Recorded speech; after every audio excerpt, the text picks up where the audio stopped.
Shalom saudaraku yang Tuhan kasih. Marilah kita mengawali hari ini dengan merenungkan satu kebenaran firman Tuhan dari 1 Korintus 5 ayat 1 sampai ayat 13. 1 Korintus 5 ayat 1 sampai ayat 13. Melalui firman Tuhan kita sama-sama merenungkan satu tema, yaitu bencilah dosa dan hidup dalam kebenaran. Saudaraku yang Tuhan kasih, berbicara tentang ayat ini. Ayat ini berbicara mengenai orang-orang yang tinggal di Korintus melakukan sesuatu yang tidak bermoral.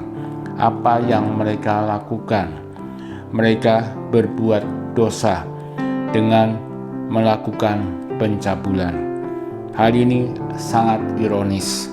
Mereka kaya akan rohani, tetapi mengalami kecacatan dalam segi moral.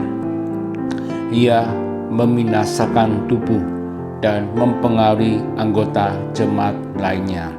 Oleh karena itu, Paulus mengibaratkan seperti ragi yang mencampuri seluruh adonan. Hal ini mengajarkan kepada kita bahwa pencabulan harus diputus agar tidak mempengaruhi seluruh jemaat.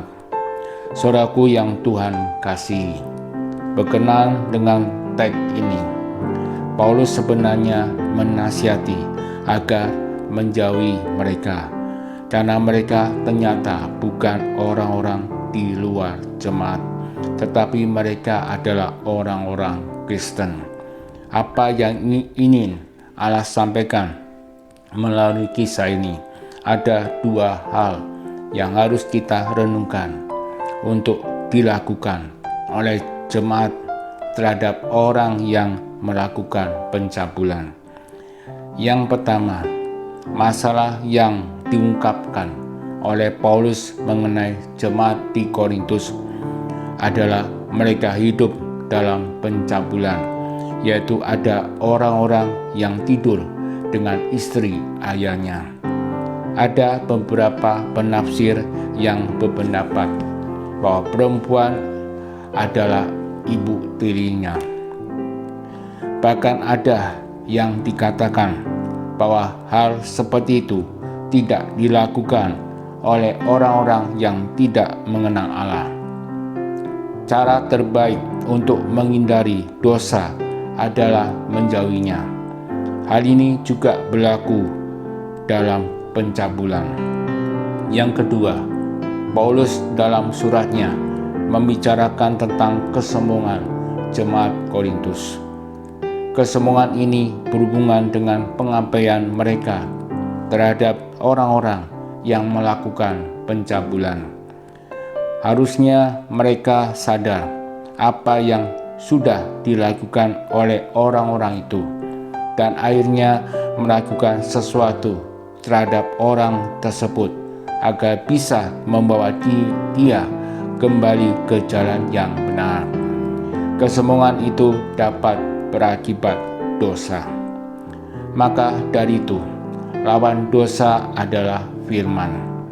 Iblis juga bisa memakai apapun guna menyeret kita ke dalam bahaya pencabulan.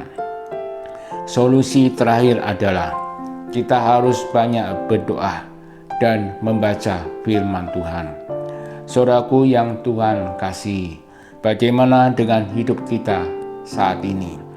Firman Tuhan memberitahukan kepada kita bahwa dosa apapun yang kita lakukan sangat dibenci oleh Tuhan.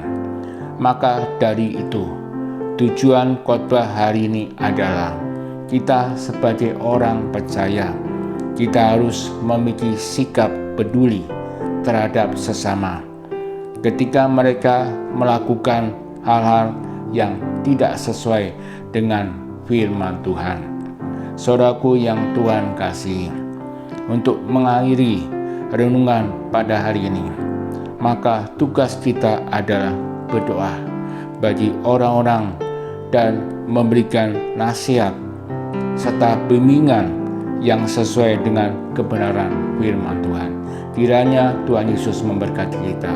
Amin.